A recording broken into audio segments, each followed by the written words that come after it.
One, two, three.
Good afternoon, ladies and gentlemen of the press. Very pleased to have you all here and have our executive director here for the final press conference of the second session of UNEA.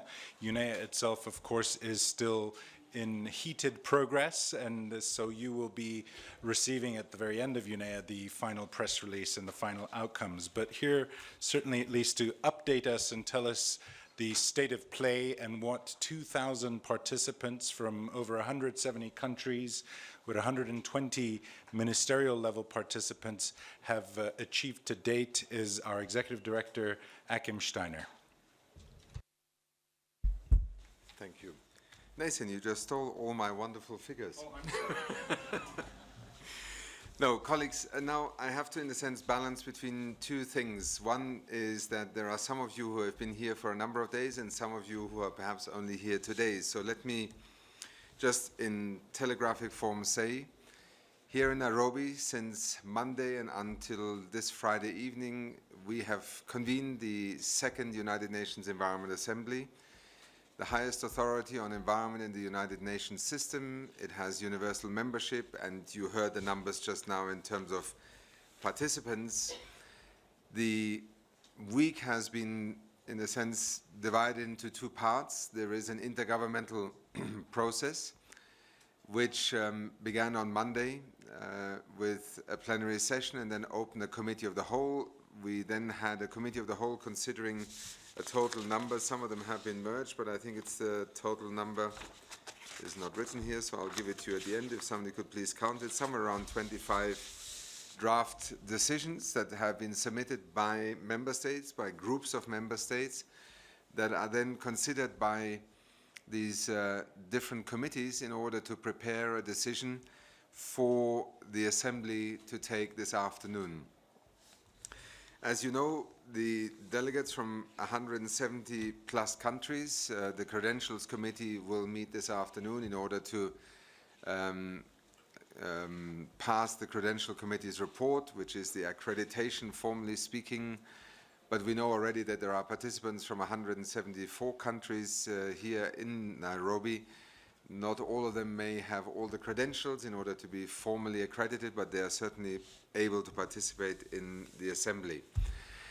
We have also had hundreds of NGO scientists and private sector participants here, and that in part was also the foundation for the second track of the process, a sustainability innovation expo and platform that convened throughout the week a series of events across the full spectrum of the environmental topics and agendas that are here.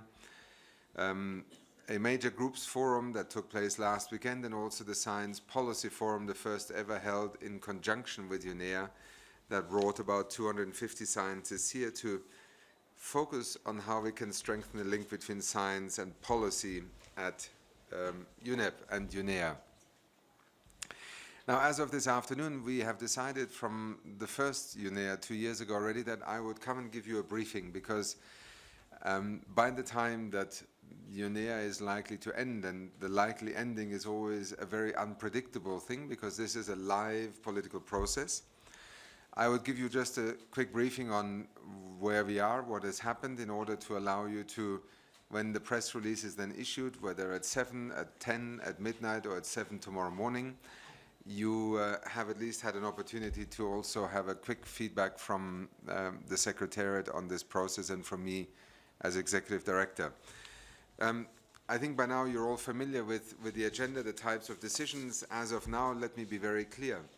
The Committee of the Whole prepares for the Assembly in its formal session draft decisions to be adopted. Now, in theory, by the time a decision clears the Committee of the Whole, it is very unlikely that it will be reopened, and therefore the plenary at the end of the day is then a formal act of gavelling these decisions through. As of this afternoon, on the vast majority, we have completed work. There has been very significant progress. I will not take you through the individual ones now. I'll just give you a sense of spectrum. It ranges from, the Samoan pathway, which is giving UNEP and environmental bodies a direction in terms of implementing the outcomes of the Samoan Summit on Small Island Developing Nations. It ranges through issues such as pastoralism. It ranges through debates about natural capital and its role in sustainable development. The phenomenon of sand and dust storms, which is growing very rapidly in certain regions of the world and can sometimes, shut down entire cities, airports, close schools for days. A big part also in terms of 3 different decisions dealing with ocean and marine related aspects. One on oceans, one on coral reefs, and also one on microplastics or marine debris. And we believe that this is also an important moment in which UNEA is paying a heightened sense of attention to the issue of oceans and marine ecosystems. At the heart of the last 2 days at the high-level segment, which is the ministerial segment, has been also the discussion that is as much about the United Nations Environment Programme as it is about every Ministry of Environment. What is the implication of the 2030 Agenda for Sustainable Development and of the Paris Agreement on Climate Change for what a Ministry of Environment will do in the future? Ministers of environment can be, protectors of land, of wildlife, of air quality, but they can also be drivers for, the introduction of energy efficiency standards, of incentives for renewable energy, of local government and subnational authority standards on building norms, public transport systems. And therefore, we have in these agendas that have now been adopted very significant directional shifts in which ministers of environment, just like UNEP, must play an important role, and that can range right through, for example, a dialogue that took here this week as part of the symposia on finance and environment, where the central bank governor of Kenya attended. And as he noted, it's interesting, we have had UNEP here for 44 years. This is the first time that Kenya's central bank ever came to a meeting of UNEP. Why?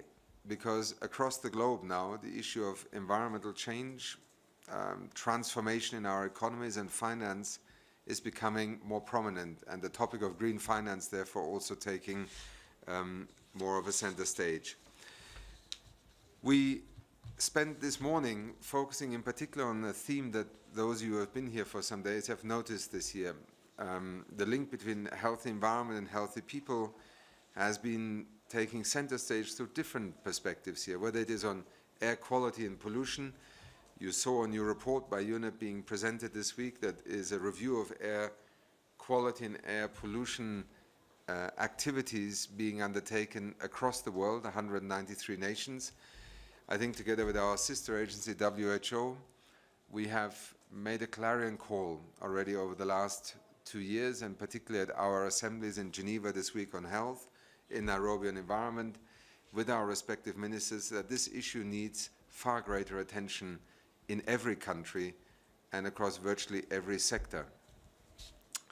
And that connection between health in the environmental sense and health in people's sense actually was the focus also of the high-level segment today, in which ministers try to exchange with one another how they're in fact beginning to have an impact. And I was struck this lunchtime when I joined a meeting of ministers, and I will not reveal it because it was a meeting amongst themselves, and I listened to them over lunch, and they were not necessarily from countries that you would, in a traditional sense 10 years ago, have associated with being on the front line of environmental standard setting, norms, legislation on waste, on plastics, on emissions, on court cases. And here they were, some very significant nations having a discussion about how they are accelerating the agenda on all fronts. So let me conclude this upfront briefing by saying UNEA 2 is already a remarkable success. What in the end may still be unfinished work, we will know by this evening or tomorrow morning. But I am confident that based on the work done so far this week, on the vast majority of the draft decisions, there has been very significant progress, and therefore also a high likelihood that out of UNEA 2, important signals will emerge on all of these topics. We have seen record numbers of participants, of delegations, and the Universal Membership Assembly idea truly coming alive. We have also had, as is normal in a multilateral institution and governance body, decisions on which agreement was proving to be difficult, and some may not result in an agreement, and that is also normal. One thing I can guarantee you is that UNEA will meet again.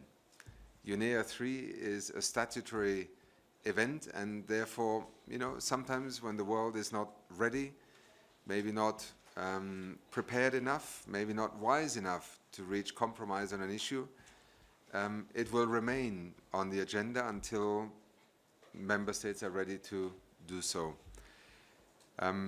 Finally, we have a new UNEA Bureau. As you know, it was elected this week. And the president of UNEA 2 will serve until the next United Nations Environment Assembly. He is the Minister of Environment from Costa Rica. We have ministers from Barbados, from Nigeria, from Iraq, and I will not repeat them all. I'm sure you have the list of Bureau members available to you. We also look very much forward to a newly elected Bureau leading intersessionally and taking the results of this assembly into the fora in New York and elsewhere. And also to help the institution make this transition, as you know, of a new executive director who will soon take the reins of the Secretariat of the United Nations Environment Programme. Thank you. Thank you, Mr. Steiner. I think we have a few minutes for a few questions. May I? Please. Massimo Alberizzi for Italian Press. Good afternoon. According with my Nigerian sources, you will fly, your UNEP officials, I think, and also you, will fly to Ogoniland in the next week, is the worst place in Africa, perhaps, environmental speaking. What are you doing there? What you got to do? Well, let me first of all say it is indeed a place that has become a symbol for what goes wrong when oil and gas extraction over many, many years may yield a great deal of income for some, but creates havoc for many.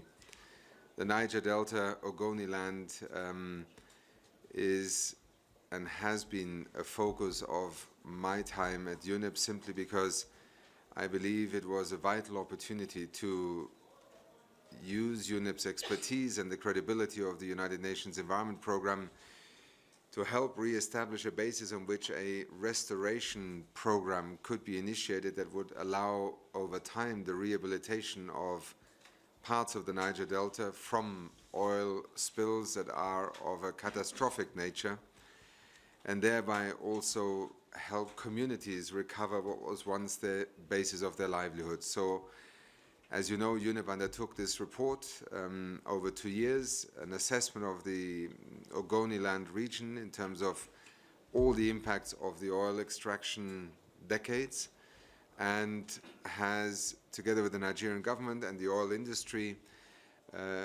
proposed a plan that will, in the initial phase, be estimated to amount to $1 billion, for which we understand the pledges are now firm, subject to the program being initiated. And what we will do next week is join His Excellency President Buhari, who since his election has made the implementation of the UNEP report, as it is known in Nigeria, a priority. And so together with President Buhari, with Amina Mohammed, with the state governor, with local communities, and indeed with my successor, Eric Solheim, I will travel to Nigeria to signal that 30 years of tragedy may finally have a reason to be hopeful about what happens next.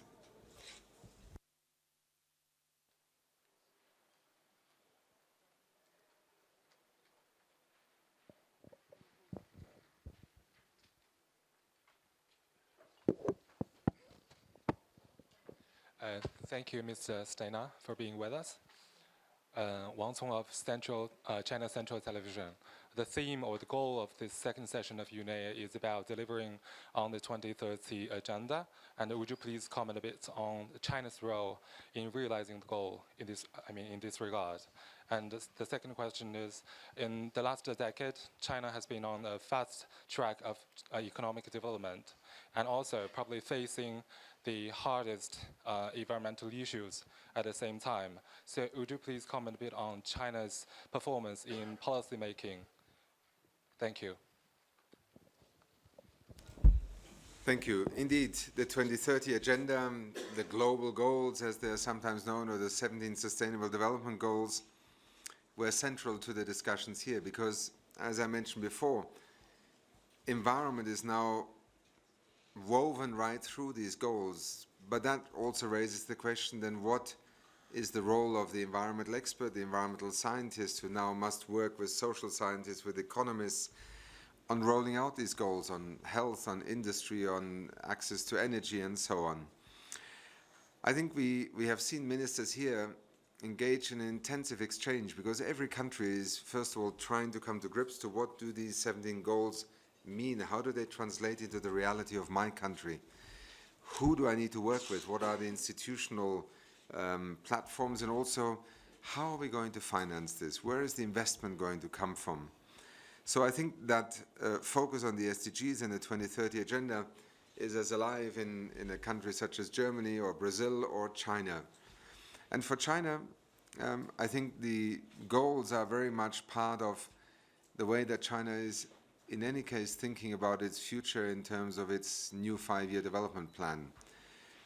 China was part of the negotiations in New York that led to the adoption of the Sustainable Development Goals, and with a new 5-year plan that has also put environmental issues very much more centrally in its both political agenda as much as its investment strategy, I think speaks to the fact that China, out of its own necessity, because of the many environmental issues it has faced over the years, is now undertaking a very dramatic policy reform period, or passing through a very dramatic policy reform period in which it is significantly decoupling its economic growth from the kind of pollution footprint that it incurred over the last 20 to 30 years. Some of the results were in fact already presented here, and some people may be surprised, but compared to even 8 years ago, air quality in Beijing has begun to improve. It just shows how bad it sometimes got. But the measures are beginning to kick in, and I think we heard from both our colleagues and China's experts that the trajectory will, I think, increase significantly. So overall, I think we look forward to seeing how China both translates the Sustainable Development Goals into its national economic planning, and how this notion of moving towards an ecological civilization, green development, begins to also change the footprint of China's economy in terms of pollution, resource efficiency, waste production, etc. I think I'd seen your hand earlier. Yeah, my name is Oyondi from the Royal Media, and my question is, in the western part of this country, people are having to share their houses with animals. And I remember on Monday you were talking about zoonotic diseases that are spread by animals. So I realize this is because of insecurity.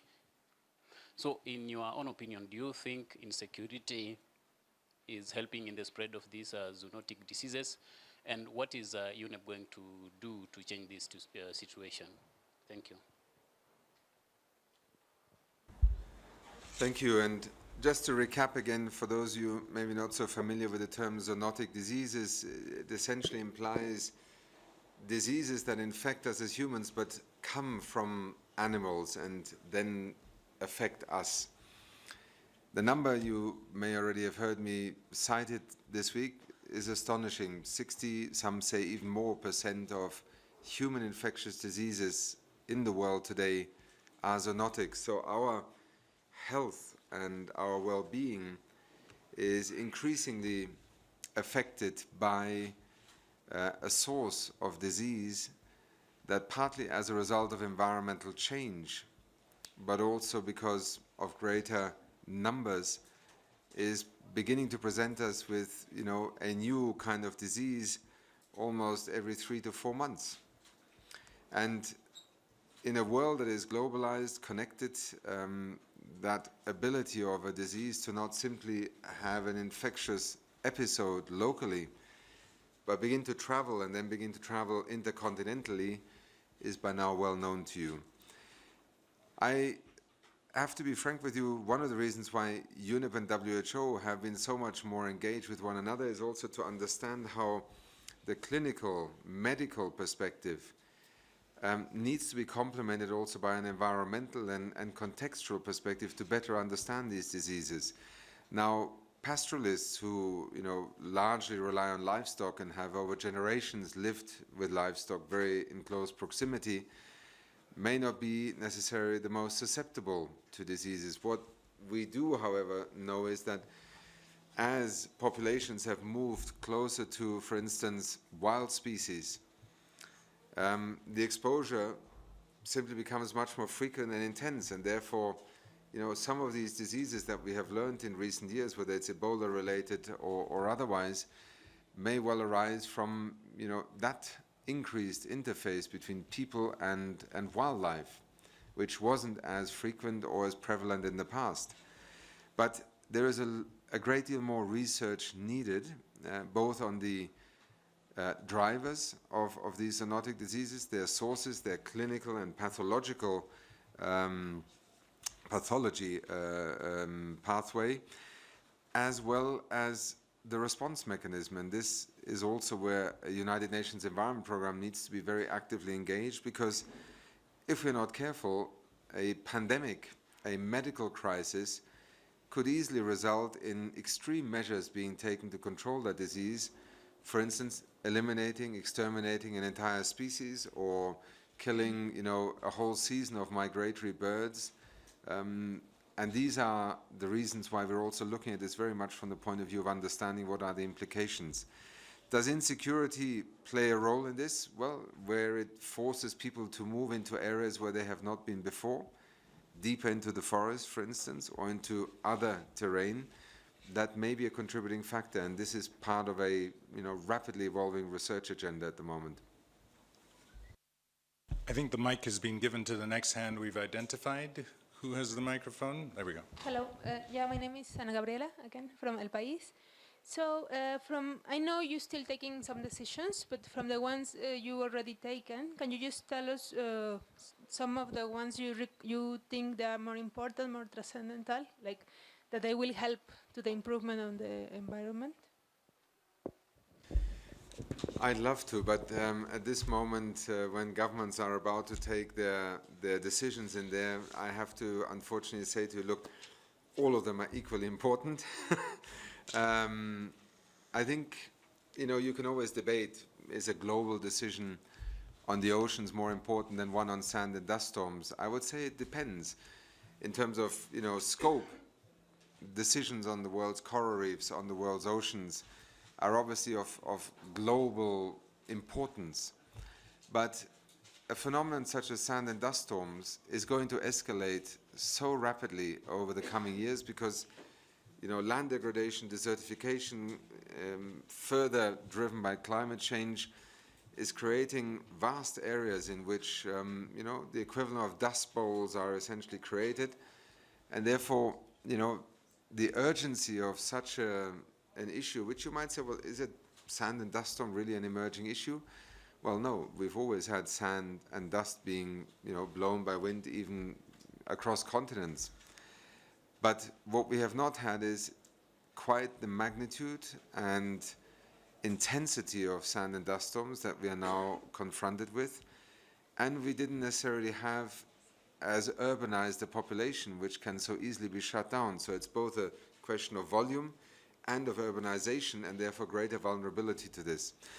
But at the end of the day, I would essentially say the value of UNEA should be measured by the body of decisions that are taken here, because what it basically says is this is the assembly where you can bring a problem that is either emerging or requires international attention or is at the cutting edge of science and needs to be brought to the attention of policymakers in order for them to guide what happens next in terms of legal instruments, global initiatives, or indeed programs that UNEP and others might implement.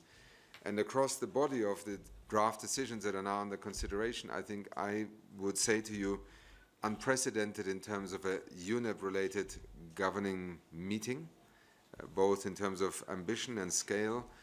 And I think you will find in there a good proof of the broad spectrum of issues that UNEP will address. The list of draft decisions, I think, is known to you through the app, so please add 2 and 2, and I think you will be able to deduct from that, or deduce from that. I think the next question has been prompted with the mic. I'm Amy Yee. I'm an American freelance journalist writing for The New York Times and The Economist and other publications. I have a question about a specific resolution, which was the lead and paint resolution, which was kind of painted as a slam dunk, kind of a no-brainer, huge implications for health and economic benefits. I understand it did not pass yesterday, and essentially that there was one member that didn't vote for it, and that was China. So I wonder if you could address this development and talk about sort of the implications of that, this resolution that people believed would easily pass, that did not pass, and risks the health of millions of children, hundreds of millions of children, especially in China. Can I do the following? I would not prejudge yet what will pass by this evening. I think there is a lot of intense work ongoing. So let me first of all say lead in paint is a no-brainer, and probably one shouldn't necessarily even use it because it's could be turned around into a rather unfortunate pun. But the fact of the matter is that here is a classic example of something that is perfectly doable. Technologically, in terms of the science, we know why we need to do it. So the only real reason is economics. Now, you know, countries will have very different realities in their economies. There are some who may produce 30% of the world's paint. And I don't know what the number is, for instance, for a country such as China. Let's be very clear. Every country that is represented in this assembly here has an Achilles heel in terms of, you know, acting on environmental science when it comes to its domestic industry. And so my argument is countries are all sitting in glass houses here. Our role as UNEP is to help them not throw stones at each other, but rather to agree that this is something on which they must work together. Some may move very fast, others may need a little bit more time. But what we in UNEP are here for is to say that there is no question that move, they have to.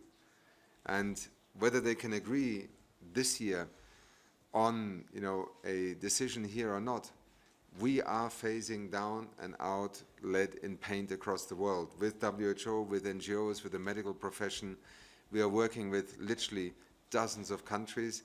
It's happening. And if it will take a little longer in one country, I hope there are good reasons for why it would say it needs more time, but it does not put into question global action on lead in paint. And we have proven that with lead in fuels. We've done it virtually, and we will do the same with lead in paint.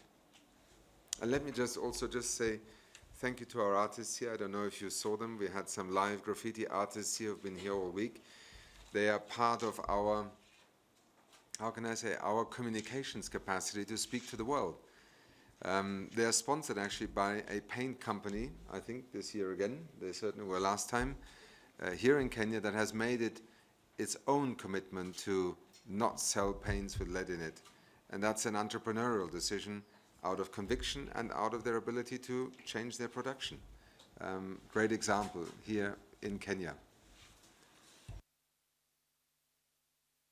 Thank you. No. Thank you. Daniela Queret, São Paulo, Brasil, Valor Econômico.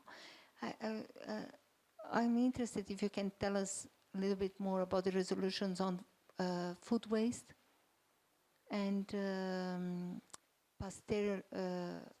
pastoralism. I understand that pastoralism was broader than it was intended in the beginning of the discussions. Thank you. Thank you, Daniela. I don't want to do any injustice to the decision, so I have not followed the individual text now, so let me maybe rather not comment on what is in it. I mean, I know them from before they went through the political and review process of the Committee of the Whole, so I just would like to acknowledge that I think in the United Nations Environment Assembly, the focus on pastoralism was actually very welcome, because in two respects this is a real challenge. One, in a changing environmental context with climate change and other factors, the future for pastoralists is very challenging, and therefore greater attention to understand how we, you know, manage environmental resources to maintain the viability of pastoralism is in itself an important contribution that also the environmental community can make. And secondly, it's also a cultural and economic issue. Pastoralism is increasingly under threat from the pressures of land use, of urbanization, and of privatization of land. And whether, you know, here in East Africa or in other parts of the world, I think it deserves far greater attention in terms of how do we make pastoralists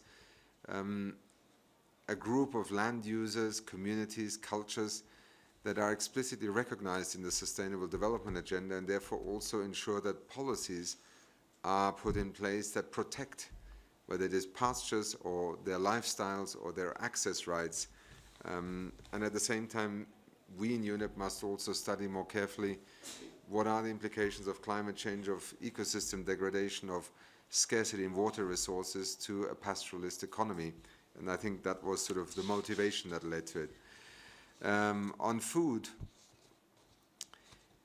I think we have seen in the last few years a remarkable rise in awareness. When we came out a few years ago with the Think, Eat Safe campaign, the FAO's report that estimated that more than 30% of all food grown on this planet every year is never consumed by human beings, I think the world began to sit up. And since then, this is an issue that virtually every citizen, every day, anywhere on this planet can actually do something about. Because we all eat, except those who may not have enough to eat. But even then, very often in the rural economies of poorer countries, agricultural waste, losing crops that you have produced, is very much part of this agenda. That's why we always say it's food loss and waste. You know, poor people who cannot store their crops, lose them while having to transport them over long distances to markets, will lose a great deal of their produce. At the same time, the world is being extraordinarily wasteful in the way that we throw away food. And for the United Nations Environment Assembly to take this issue, onto its agenda as a priority issue speaks both to, I think, national interest and our ability as a United Nations Assembly to far more rapidly make the world's food markets aware of the need to act here. So let me leave it at that on both of these decisions. Thank you. Let me stick to the order. I think we've got the microphone.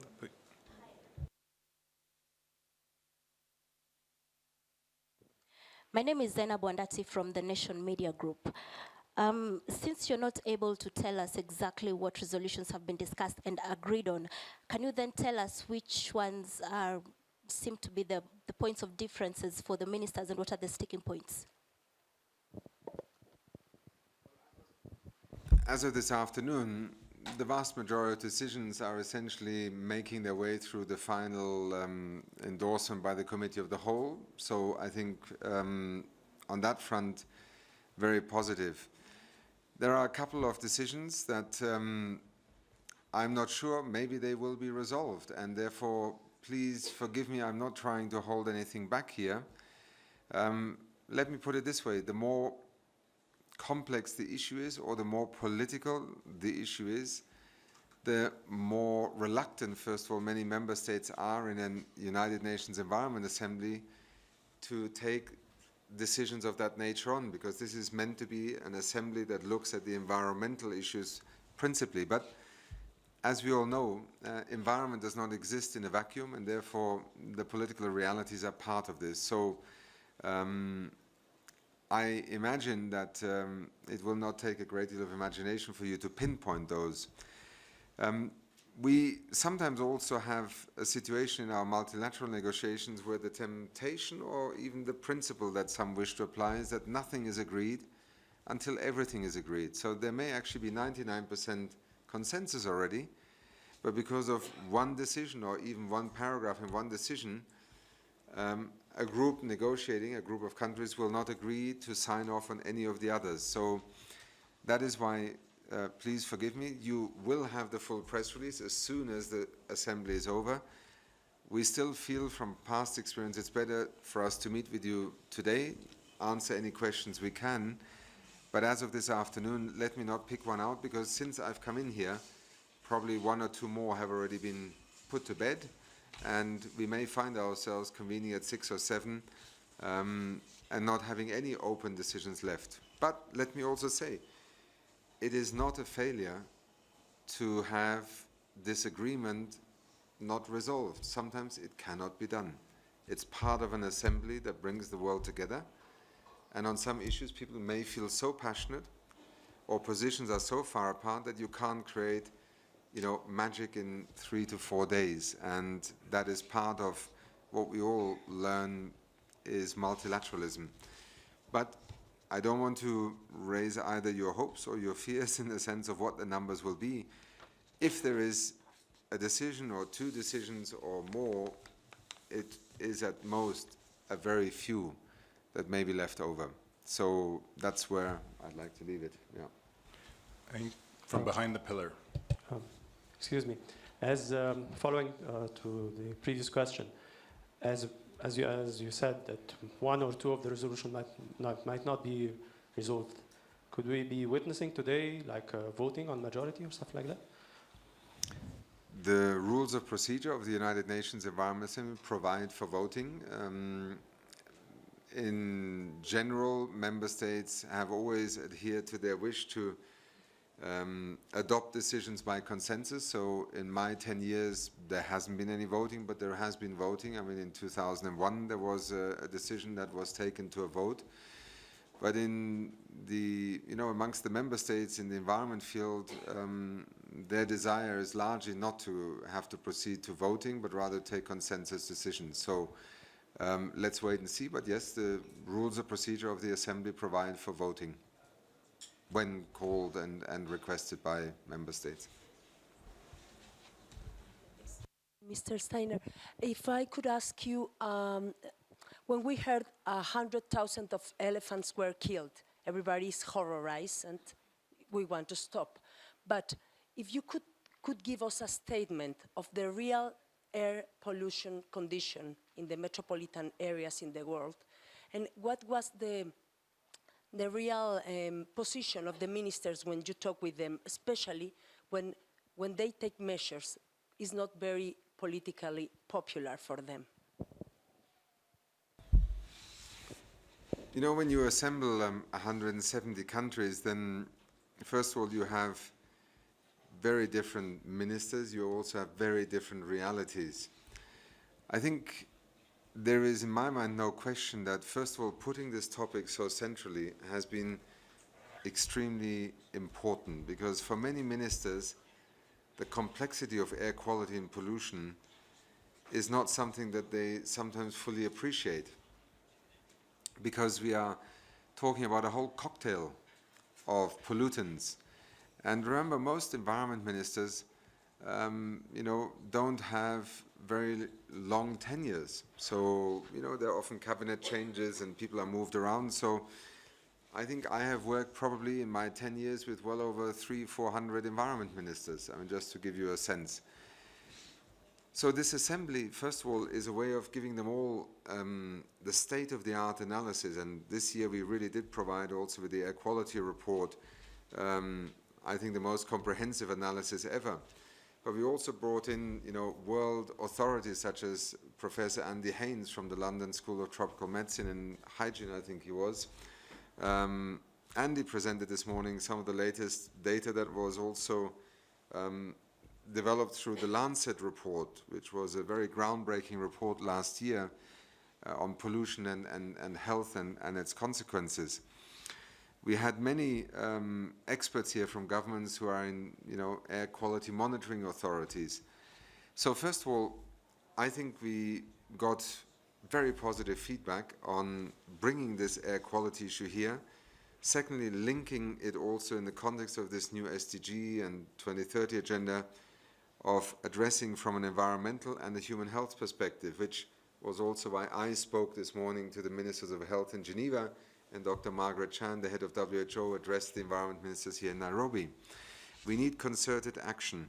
Thirdly, what works? What actually works? I mean, if you are, New York City, you have a totally different set of challenges and issues than if you are the Turkana region of Kenya. In Turkana, people cook with biofuels, with wood. They cook in small houses. They have respiratory diseases. They have indoor pollution. While, in New York City, it is pollution related to traffic, to industry, and other factors. But I think what I have seen, and I spoke to quite a number of ministers after this morning's round table, great appreciation for being able to go home and say, this is the world situation, and what are we doing in our country? Because we gave them, the top 10 actions and what their countries rate at against these top 10 actions to combat air quality or air pollution. And secondly, why haven't we tried this? I just was in Nairobi at the United Nations Environment Center and heard from the Indian minister about green tribunals, or about, the new monitoring infrastructure put in place in Beijing. And that, I think, is why we will see more action. The problem for environment ministers is not lack of interest. It is that when they come home and they say, we have to do something here, there is an industry association, or maybe there is a part of the country that says not in our neighborhood. We want to, protect our jobs, our economy. So this is where human health, economics, and vested interests at the national level very often clash when it comes to air quality. And, to give you a simple example, Kenya, again, you are here, that's why I like always referring to Kenya. It's real around the corner from you here now. There was a refinery in Mombasa. That refinery refined only a small proportion of the fuel that was being sold, not just in Kenya, but in the whole of East Africa. But because of that old technology, it produced fuel with very high sulfur content.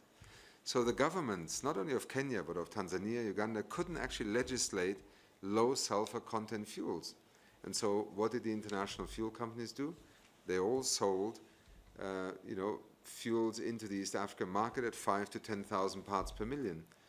That refinery no longer is the problem in Mombasa, and literally in the last year, countries of the region have moved towards a 50 parts per million sulfur content. So here we are. I mean, that is, the battle every day between those who argue we have to, keep polluting in order for our economies to develop, to have our jobs secure, and us saying, really? 7 million people? That's your argument for killing individuals across our nations in the name of so-called development? It's very difficult to have a job when you're dead. And I think we often, in statistical comparisons, forget that we argue in numbers, but those 7 million would have been people who maybe could have had jobs, but are no longer around every year. Thank you very much. I do apologize. We had one final question queued, but I know that the ED is being summoned back into session. So thank you very much, Executive Director, and thank you all for attending. Again, the final press release will be issued. It will be detailed and comprehensive, but subject to the closing of UNEA. Thank you all very much. Can I just say thank you very much for being here this week. It's really important to us. I hope what you have seen here is also important to you. But above all, please make what we try and do here also be understood as important to people out there. That is, not telling you what to write, but helping people to understand why what is decided here actually does matter to them in the end. And for that, I thank you very much. All the best.